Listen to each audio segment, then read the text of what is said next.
Kevin, thank God you're here. Thanks for coming. Aaron, you're a Shark Tank alumni. I came as fast as I could. What's up? I'll explain in a second, but first, your hair. Kevin, we gotta do something about that. Come with me. Kevin, welcome to Salon Posta. What do you think? Impressive. Very big. A lot of cash tied up in here. A lot of cash tied up, but the good news is we make people beautiful. And now it's your turn. That's great. Making people beautiful is wonderful, but making money's even more beautiful. DJ, I would like you to meet the one and only Mr. Wonderful. Nice to meet you. Nice to meet you. So I was thinking, this hair, it's a mess. I was hoping maybe you could do something a little. Well, let me explain something. This is the Dome of Desire. It's known all around the world. Now, on the sides, what we want to do is make sure it's lean and mean, and so there's no Bozo the Clown effect. You know what I'm saying? What do you think? So the dome shines, and it's pure light. I love it. What do you think? Can you handle it? I can handle it. Have a seat, Kev. Thank you. Oh, I'm looking particularly good today.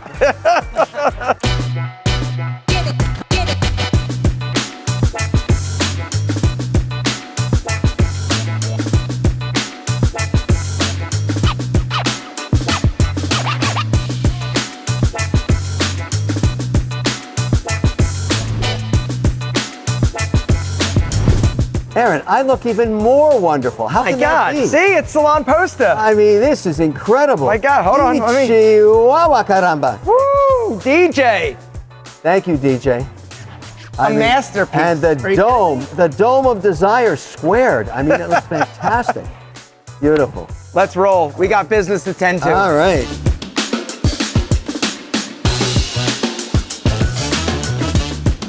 You want some shameless promotion for Aaron? When you're in Atlanta, come to Salon Posta like I did, and even look more wonderful.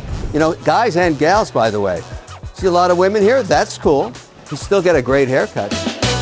Kevin, welcome to Pete and Pedro headquarters. This is where the magic happens. I call it warehouse chic. Do you remember us pitching on Shark Tank? Oh, no kidding. Who can forget that? It was good, right? Disaster. Are you kidding? Disaster. So Kevin, I really appreciate you coming here and actually sitting down and talking to me. I've had Pete and Pedro now for 10 years. It was 7 years ago when I actually pitched in front of you on Shark Tank. Who can forget? What do you mean? I can't forget it. Well, I didn't get a deal, right? I was coming in. Well, it was a different time. It was 7 years ago. The market was so different. Social media was nothing. And come on, I mean, you know, you had a lot of energy, but you know, you didn't get a deal because your price was ridiculous. I was asking for $100,000 for 10% of my business at the time. And you think it was worth $1 million? Yes. Huh. Well, listen, now that $100,000 would have been worth $4 million. Well, that's very good. And listen, we don't get it right every time, but at the time, your optimism was too much.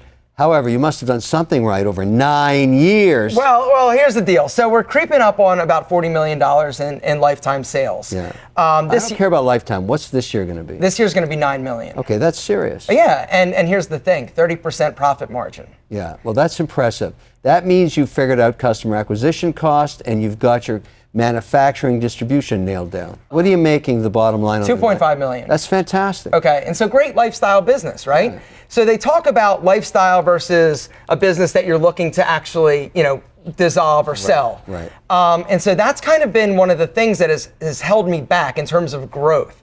I have held myself back and the company back because I'm so focused on wanting to make sure that I'm making money. Well, I've got really good news for you because the old metric at growth at any cost is over because of what's happened post-pandemic on rate hikes. So now everybody looking to acquire a business wants it to be cash flow positive. Here are the things they want to know. Do you understand customer acquisition cost? And do you have proof of more than 1 year of as it's called, CAC? Yep. Number two, if you're doing a subscription service, what is the attrition? In other words, how many people drop off every 12 months? Because, you know, if it's really high, like 60, 70%, it's very hard to make money. That's correct. Number two. Number three, a concept that's relatively new, that's really examined a lot now, is called return on advertising spend. So let's say your product margin is 50%, okay? Mm-hmm. You sell it for $1, it costs you 50 cents to make it. Any ROAS, or return on advertising spend, under 2x, you lose money. Yes. Anything north of 2x, you're making money. Yes. So if you have a ROAS of 3 or 4, that's a very valuable business because you've figured out customer acquisition, you know what your return on advertised spend is, and you've built a model that people understand. that becomes very valuable. And generally these days, that sells between 5 and 7.5 times your free cash flow. This business, I started for $3,000. It started as a private label company 10 years ago in a spare bedroom in my house. Yeah. And over the course of the past 10 years, we've been able to grow it to that $9 million with a 30% profit margin. What would you recommend for me? All right, right now, like I said, we're making this year we'll do about $2.5 million in free cash flow. So you're saying, based on that, what is my business currently worth? I think it's worth about 10 million, and I'll tell you why. 10? Yeah. That's it? That's it. Why? I'll tell you why. Because the world's changed so much in the last 8 months because of rate hikes, and the venture capital and private equity purchases are down 35% in the last 18 months. So they're really starting to focus on things with a little more scale on the top line. I think you could get 10 for it. I'm not sure it would be that easy. But if you could build this up to, let's call it 10 million this year in sales, and you're making 2.5. That's kind of, you're marketing that number. If you could get this to 25 million in sales, then the multiple, I'm just telling you how it works. Because you know what I say to people, if you can do $1 million in sales, you can do 5 million in sales. Yeah. If you can do 5 million, you can do 10. If you can do 10, you can do 50. It's just a matter of continuing to pour gasoline on the fire and staying profitable. If you get up into sales of over 25 million, then the multiples you can get are sometimes 7 to 10 times pre-tax cash flow. Wow. I would not sell this business now. You know how hard it is to get to this size? It's hard. Really hard. Yeah. And even though you spent over 9 years doing it, the next 3 years are going to be a lot easier if you can execute. And the key is getting the right team, getting the right people. But then you can build a legacy business where you sell it for 20, 30, 40, 50 million dollars. But you have something of great value, profitability. Yeah, exactly. And so and direct-to-consumer data. So here's my question. Do I go harder on the advertising to try to get it to that, say, 12 million, 15 million? You're going to be surprised with my answer. The answer is no. What matters the most now is maintaining profitability. Okay. If you're making, 30% or 20% or whatever it is before tax, you got to hold the line. And frankly, if you can just tweak the advertising, constantly checking out, is LinkedIn better than Facebook, better than Instagram, better than TikTok, even go back and try Twitter/X, whatever you want to call it. These ideas are what we do every Tuesday. We tweak every advertising spend across 40 different companies. We try everything. We're looking to get the lowest customer acquisition cost and the highest return on advertising spend. That's the model. $10 million? Want to buy my business? No, handshake? What? Absolutely not. 50 million. Keep working. I mean, I want to see you in this. I'm going to sell. Okay, so you come back. You know what I'm really surprised? Where's the mattress you sleep in this warehouse? Come on. All right. I want to see you working 25 hours a day. All right, so 2 years from now, I'm just throwing it out there. I'm going to be at 15 million. I'm going to be at least 25% profit margin. I'm going to have you back.